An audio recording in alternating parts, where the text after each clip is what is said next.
മാന്യ പ്രേക്ഷകർക്ക് എൻ്റെ പ്രണാമം. ഇന്ന് നരേന്ദ്രമോദി സർക്കാരിൻ്റെ 2ാം വർഷം കംപ്ലീറ്റ് ചെയ്യാണ്. എത്ര പെട്ടെന്ന് കാലം പോകുന്നതെന്ന് നോക്കാം. അദ്ദേഹം സത്യപ്രതിജ്ഞ ചെയ്ത ദിവസവും പാർലമെന്റിലേക്ക് കയറുമ്പോൾ സ്റ്റെപ്പ് നമസ്കരിച്ച ദിവസവും ഇതെല്ലാം ഇന്നലെ നടന്നമായി തോന്നുന്നു.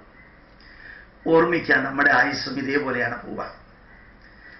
ഏതായാലും ഓരോ ദിവസവും ഓരോ മണ്ഡലങ്ങളിലും പുതിയ പുതിയ പുതിയ പുതിയ കാര്യങ്ങൾ ചെയ്യുന്നതായിട്ട് കാണുന്നു. കുറവുകൾ ഉണ്ടെങ്കിൽ തിരുത്തുന്നതായിട്ടും തെറ്റുകൾ ഉണ്ടെങ്കിൽ തിരുത്തുന്നതായിട്ടും അതും കാണുന്നുണ്ട്. എല്ലാവരുമായിട്ട് കഴിയുന്നത്രയും യോജിച്ചു പോകുന്നതായിട്ട് കാണുന്നുണ്ട്.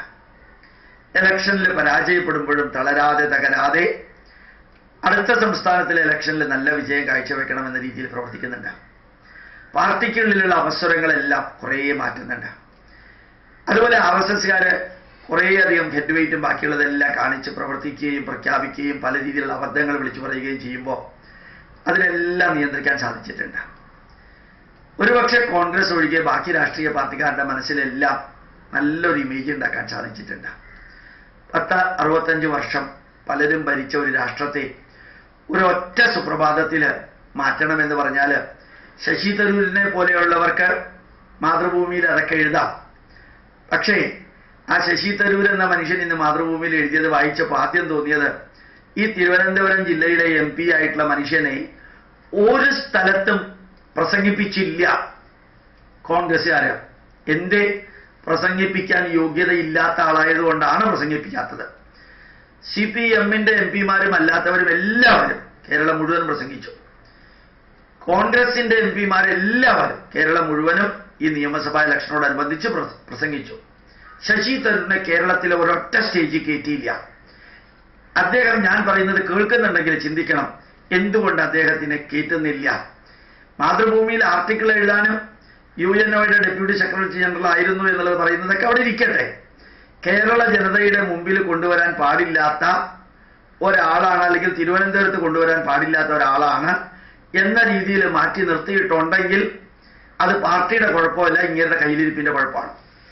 അപ്പോൾ മോഡിയെക്കുറിച്ച് എതിര് പറയാൻ ഒരു വ്യക്തിയുടെ വരികൾ വേണമെങ്കിൽ ശശി തരൂരിന്റെ എടുക്കാമെങ്കിലും ദൂരെ മാറി നിന്ന് നോക്കുന്ന വ്യക്തികൾക്ക് ഇവിടെ വന്നിരിക്കുന്ന മാറ്റം, ആ മാറ്റം അപ്പപ്പോ തന്നെ നരേന്ദ്രമോദിയുടെ വെബ്സൈറ്റിലും അദ്ദേഹത്തിന്റെ ട്വിറ്ററിലും ഫേസ്ബുക്കിലും പ്രത്യക്ഷപ്പെടുന്നതും സജഷൻസ് ചോദിക്കുന്നതും ഇന്നത്തെ മാതൃഭൂമിയിലുണ്ട്.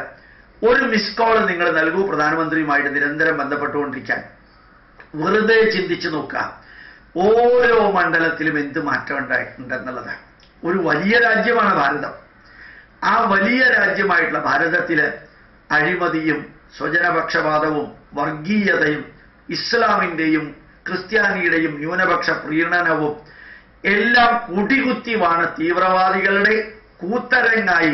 ബോംബിൽ, ട്രെയിനിൽ ബോംബ്, റെയിൽവേ സ്റ്റേഷനിൽ ബോംബ്, എയർപോർട്ടിൽ ബോംബ്, റോട്ടിൽ ബോംബ്, ഇവിടെയുള്ള ഖാലിസ്ഥാൻ പ്രസ്ഥാനം, അതുപോലെ ആസാമിന്റെ വിപ്ലവം, കോർക്കാലാൻഡ് പ്രസ്ഥാനം, നാഗ കലാപകാരികള്, മിസോ നക്സലൈറ്റുകള്, അത് അരുണാചൽ പ്രദേശിലെ പ്രശ്നങ്ങള്, നദീജല തർക്കങ്ങള്, രാജ്യത്തിന്റെ ഭാഗങ്ങളെ കുറിച്ചുള്ള തർക്കങ്ങള്, ഭാഷാ തർക്കങ്ങള്, സർവ്വതും നിലനിന്ന് കൽക്കരി കുംഭകോണം, 2G 3G കുംഭകോണം, ആദർശ ഫ്ളാറ്റുകളുടെ കുംഭകോണം, ശവപ്പെട്ടി വരെയുള്ള കുംഭകോണങ്ങൾ ഓരോന്നും നടന്ന് അങ്ങനെയെല്ലാമുള്ള ഒരു രാഷ്ട്രത്തില് ഒരു 365x2 ദിവസം എന്ത് നടന്നു എന്ന് നിങ്ങൾ ചിന്തിക്കുക.